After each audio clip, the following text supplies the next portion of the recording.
Buenas noches, muchas gracias por estar aquí en el 11, en México Social. Todos aquellos que piensan, debaten, discuten cómo construir un México social, un México donde haya garantías de derechos, donde todos nos sintamos protegidos, que enfrentemos todas estas grandes inseguridades, tenemos claro que un referente básico es la demografía. No se puede pensar lo social sin pensar en la demografía, en esta realidad del cambio acelerado, en la manera que nos estructuramos como población. Y por eso para mí es un enorme gusto volver a tener en el estudio a un referente, un profesor del Colegio de México que sin duda ha sido de las personas que más ha ayudado a conocer, difundir, a entender la demografía. Manuel Odorica, muchas gracias por estar con nosotros. Y déjame empezar, para el beneficio de nuestro auditorio, que nos haga un recuento histórico. Si podría ser en grandes trazos, el cambio histórico de la demografía en el país, ¿cómo la podrías sintetizar? Sí, voy a empezar en 1800, muy rápidamente. 1800, la Nueva España y Estados Unidos teníamos el mismo número de habitantes, alrededor de 5 millones de habitantes. Después de varios años, estoy en 1838, ya Estados Unidos tenía 2 o 3 veces más población que México. Toco este punto porque este punto es muy relevante. Nosotros, digamos, vinculado a la pérdida del territorio, fue la falta de población. Todos estábamos en el centro y teníamos muy poca gente en lo que sería nuestra zona del norte.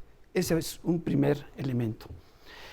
Otro elemento importante tiene que ver con lo que pasó a principios del siglo XX, 1900. México tenía una esperanza de vida de 25 años, entre 25 y 30 años. En el año 2000 llegamos a 75 millones de habitantes. 75 años. 75, de 25 a 75. Eso quiere decir que en un siglo la esperanza de vida al nacer se multiplicó por 3. Sí. Esa es, digamos, un resultado muy significativo. La fecundidad era muy alta, del orden de 6 y 7 hijos a principios de siglo y continúa hasta 1960, 1970. ¿Por qué teníamos una tasa de natalidad tan alta? ¿Por qué las personas querían tener a muchos hijos e hijas? Por la razón de que habíamos, digamos, estaba la sombra de que habíamos perdido el territorio por la falta de población. Entonces, los gobernantes hablaban de la idea de gobernar es poblar. Ese era el principio que teníamos. Y bueno, era común tener familias del orden de 14, 15 y hasta más hijos e hijas. Entonces, ese es un elemento importante. ¿Qué cosas importantes ocurren? Digamos, en 1974-75 se crea la Ley de Población, la Ley General de Población, se crea el Consejo Nacional de Población, y este es un momento importante, porque de gobernar es poblar, pasamos a la familia pequeña, vive mejor. ¿Qué es lo que ocurrió? Lo que ocurrió es que la tasa de natalidad era muy alta y la tasa de mortalidad descendió muy rápidamente. Entonces se dio un crecimiento muy elevado de alrededor de 3.5% anual. ¿Qué quiere decir 3.5%? Porque esos son números. Quiere decir que México duplicaba su población cada 20 años. Hay una regla. Divide 70 entre la tasa de crecimiento y te da el tiempo de duplicación de la población. 70 entre 3.5 es igual a 20 y eso quiere decir que cada 20 años la población se duplicaba. En 1950 teníamos 25 millones de habitantes. En 1970 ya teníamos el doble. Y luego en el año 2000 íbamos a tener 150 millones de habitantes. Ahí vino, digamos, vamos a llamar así, una llamada, porque esto significaba que nuestra población se iba duplicando cada 20 años. Llamó la atención de los políticos. Ahí vino el cambio de la política de manera importante. En 1977 digamos, ya creada la ley y el Consejo Nacional de Población, se define una meta, la meta del 1% al año 2000, detener el crecimiento. Y llegamos al año 2000 a 100 millones de habitantes. Hoy en el país somos alrededor de 130 millones de habitantes y según el censo del año 2020 llegamos a 126 millones de habitantes. Pero está ocurriendo algo muy importante que tiene que ver con el número promedio de hijos por mujer. La tasa de fecundidad. La tasa de fecundidad. A mediados del siglo pasado éramos 6 o 7, luego a principios de este siglo un poquito más de 2, pero hoy estamos por debajo del reemplazo. Eso quiere decir que vamos a tener un proceso de envejecimiento más acelerado de lo que nos imaginábamos. Ese, digamos, es un recuento, digamos, de la situación. Y en este gran cambio demográfico está algo que tú has escrito muchas veces señalado, la enorme, digamos, expresión territorial diferente. Tenemos entidades que van adelante, digamos, hacia la tendencia de tener pocos hijos, pero hay entidades que se mantienen con mucha fecundidad. Y eso creo que es histórico también. Es histórico. Cuando la natalidad era muy alta, teníamos diferencias. El norte, siempre con niveles de fecundidad más bajos, y claro, la Ciudad de México. Pero el resto del país, sobre todo el sur, los niveles de fecundidad eran más elevados. Está ocurriendo lo mismo ahora, en niveles más bajos. Tenemos Chiapas, Guerrero, con niveles de fecundidad por encima del reemplazo, llegando a 3, y la Ciudad de México y Baja California, digamos, con niveles más bajos.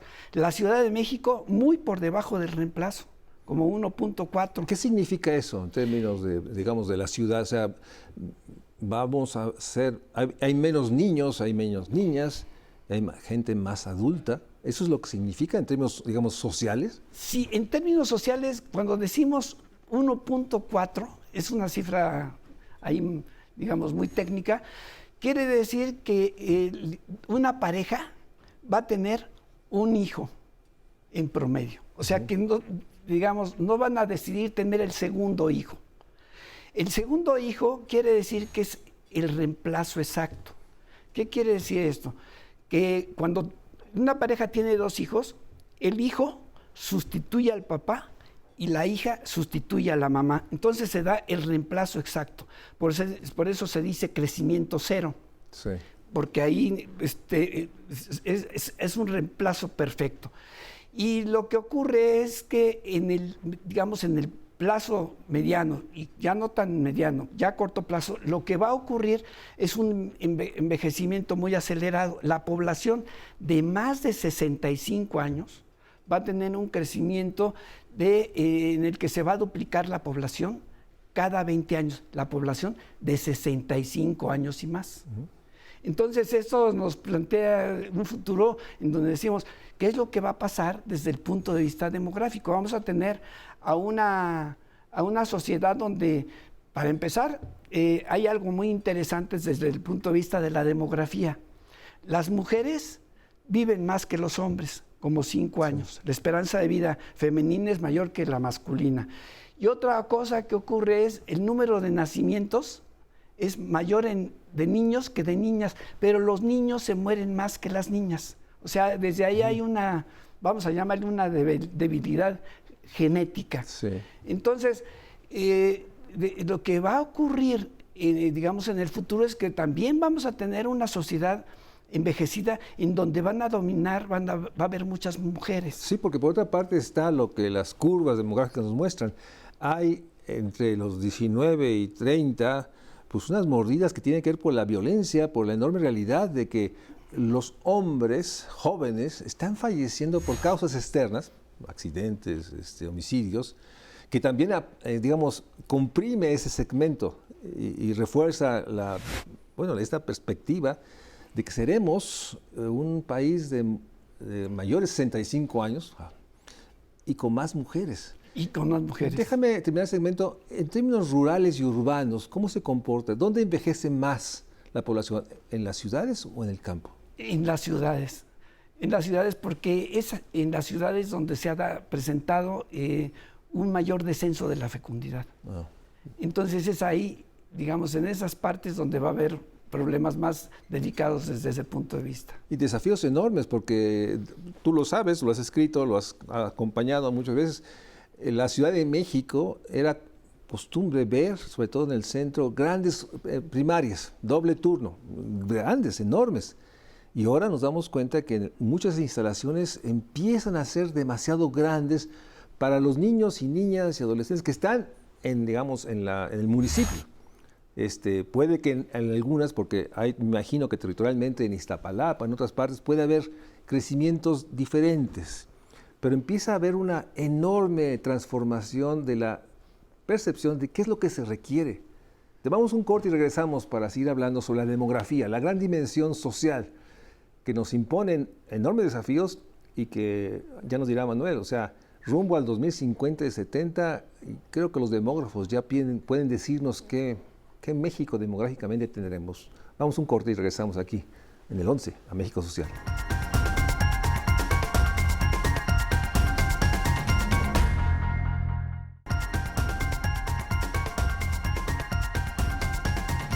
Gracias por estar con nosotros. Estamos hablando con Manuel Ordorica, profesor del Colegio de México, sobre la realidad de la demografía en nuestro país. Déjame pedirte, porque creo que es más claro cuando decimos en términos absolutos, más o menos cuántos niños, niñas nacen cada año, cuántos mueren cada año, cuál es el incremento neto anual. Sí, según los últimos datos del INEGI, están naciendo alrededor de 1.800.000 niños y niñas. Ese es un resultado, cosa que es distinto a lo que pasaba. Hace, digamos, 10 años, uno veía las estadísticas de los nacimientos registrados y iban de 2.500.000 para arriba. Ahora se dio un cambio en el último decenio, que es algo que nos llama mucho la atención. En el caso de las defunciones, eran alrededor de 500.000, pero ha ido subiendo precisamente por el tema del envejecimiento. Estamos por arriba de los 500.000.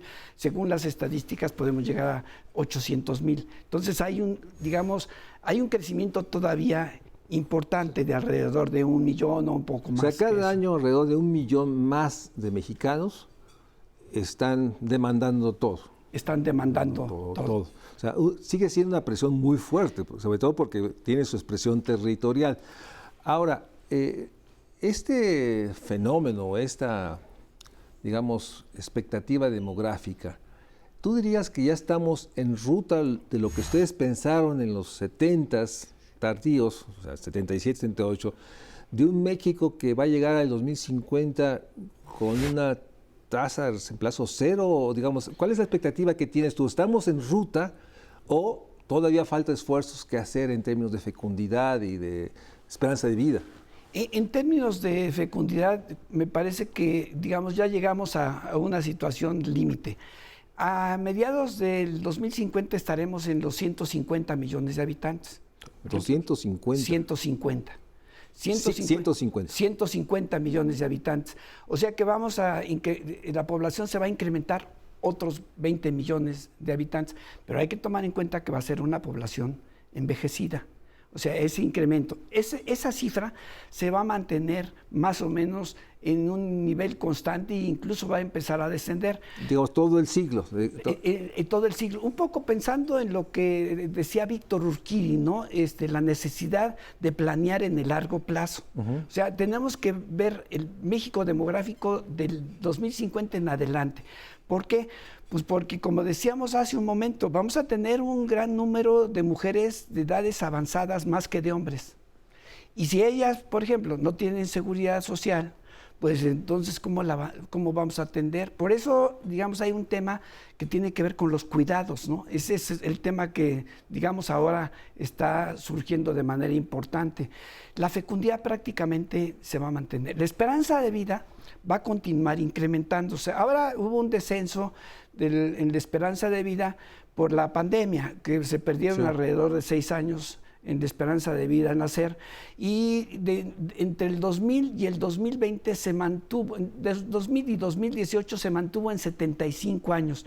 Y esa estabilización tiene que ver con lo que tú comentabas precisamente del tema de la violencia. O sea, la violencia nos ha hecho que la esperanza de vida se mantenga en 75 años. Nosotros ya deberíamos estar en 80 años, como lo están todos los países europeos y Japón, que están por encima de la esperanza de vida. Nosotros vamos a llegar a esas esperanzas de vida, digamos alrededor del año 2040, 2050, pero ya deberíamos haber estado. Ese va a ser, como quien dice, el futuro.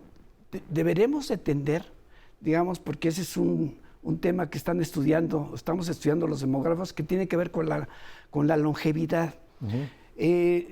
La persona que más ha vivido en la Tierra es, digamos, demostrado, sí. Jean Calment, que vivió 122 años, está demostrado.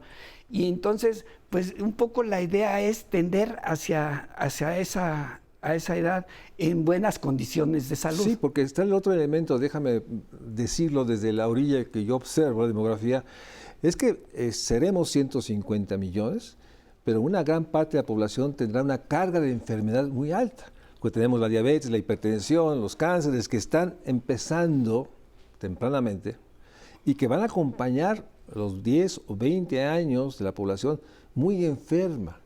Un escenario catastrófico, lo pongo así, no el escenario, seremos un país de 150 millones con muchas personas adultas, enfermas y con pocos ingresos.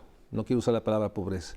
Es un escenario demográfico social muy complicado, porque por otra parte tenemos todavía esta presión de jóvenes que necesitan formación, pero necesitan empleo y trabajo, que sigue siendo muy fuerte la demanda de empleo para estos jóvenes.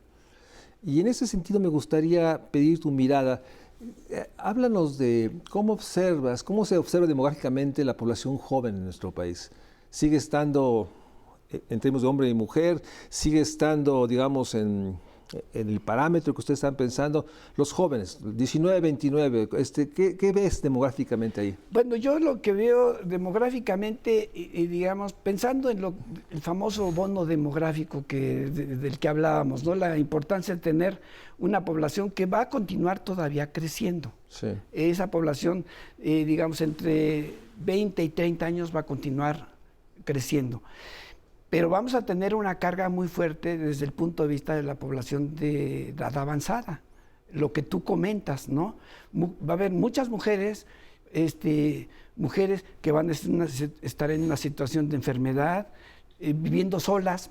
Sí, porque los hombres mueren antes. Porque mueren antes, luego sin seguridad social. Sí, ¿no? Y cuando hablamos de seguridad social, como tú, hablamos de un sistema de seguros más allá de la transferencia de ingreso. O sea, enfermedad y maternidad, el tema de invalidez y vida, el tema de tener ingresos después de la jubilación. La seguridad social del siglo XX, no esta nueva seguridad social. Y en ese sentido, déjame preguntarte, hay un tema que siempre surge como preocupación, el embarazo adolescente. ¿Cómo se ha comportado? ¿Cómo lo percibes tú? ¿Sigue siendo una presión enorme tener hijos abajo de los 15 años, 18 años? Pues sí, definitivamente sí. O sea, en realidad, mujeres de menos de 15 años y hasta más chiquitas, ¿no? Sí. Llegan a tener hijos e hijas. Y yo creo que, digamos, la fecundidad en esos niveles debería ser prácticamente nula. Y sigue siendo importante. ¿No? Sigue siendo importante. Y de ahí, digamos que el CONAPO pues, le ha puesto mucho interés, digamos, en enfrentar ese tipo de problemas. Ahí hay un tema, ¿no? Sobre el que se debe de centrar la atención de la política, ¿no? Cosa que se ha hecho digamos, por parte del gobierno. Y en ese sentido, ¿cómo está CONAPO? El CONAPO, pues es una institución muy importante, igual que el INEGI, son nuestras perlas, digamos, de planeación, para decirlo en sencillo. Lo que sí se requiere es algún tipo de cambio, digamos, en la política. Sin duda alguna, lo que comentábamos del embarazo adolescente va a ser importante. Ahora, algo que, digamos que se observó, digamos, el éxito de la política de población por parte del CONAPO cuando se plantea la meta del 1% al año 2000 y se cumple, porque todo el aparato, digamos, institucional está enfocado precisamente a reducir la la natalidad. Ahora nos enfrentamos a un tema totalmente diferente, porque vemos que pues el tema del envejecimiento, vemos el tema de la fecundidad adolescente, el tema del desarrollo regional, que yo creo que, digamos, algo que está ocurriendo en México es todo lo que se está haciendo desde el punto de vista del gobierno, el impulso al sureste, cosa que a mí me parece muy importante, porque desde hace mucho tiempo hablábamos de la marcha al mar, o de la retención, reorientación y reubicación de la población. Ahora hay una ejecución alrededor, digamos, del impulso al sureste. O sea, lo que me estás diciendo es que la población no solo está creciendo todavía de una manera significativa, sino que se está moviendo hacia regiones que, digamos, como las obras del sur-sureste, hay un movimiento poblacional. Más el tema realmente, digamos, no solo de migración, sino desplazamiento de poblaciones, o sea, se mueve la población, eso es lo que te quiero preguntar. Sin duda, sin duda. Continuamos con la inmigración a los Estados Unidos, ahí seguimos. La inmigración centroamericana, pero yo pienso que lo que se ha hecho desde el punto de vista de la política demográfica regional, digamos, que el presidente de la República tiene una idea de impulso al sureste, me parece muy importante. Muy importante porque eso se intentó, digamos, desde hace 50 años. Nosotros teníamos una política demográfica regional a la que le llamábamos la política de las 3 R's, retención, reorientación y reubicación. Quedó bien en la idea, pero no se pudo ejecutar. Y ahora pues, vamos a tener un movimiento de población hacia el sur y sureste, cosa que me parece importante porque ahí tenemos también una población, digamos, la más pobre del país, la tenemos ahí. Yo creo que ese es un elemento clave. Y por otra parte tenemos la enorme demanda en lugares donde hay crecimiento en el norte del país, que están demandando más mano de obra calificada. Manuel Ordica, muchísimas gracias por esta síntesis apretada, siempre digo muy apretada, de la enorme importancia de tener la demografía. La demografía nos permite pensar país literalmente. La demografía tiene un impulso que estructura al país y como vieron, seguimos siendo un país que en términos netos anualmente se suma 1 millón más de mexicanos que necesitan todos los servicios, pero el envejecimiento se acelera. Y pese que estamos en la tasa de fecundidad, digamos, esperada, del reemplazo, seremos un país en pocos años de 150 millones que vamos a demandar todo. Y todo es no solo caminos, no solo parques, sino nuevas estructuras para la población adulta, pero también tenemos la presión de los jóvenes que quieren más universidades, más oportunidades de empleo. Por eso, para todos aquellos que pensamos lo social, hay que pensar la demografía y hay que seguir a autores y a investigadores como Manuel Ordica, referente en los temas de demografía. Muchas gracias por acompañarnos. Manuel, siempre es un gusto verte. Gracias. Muchas gracias, muy amable.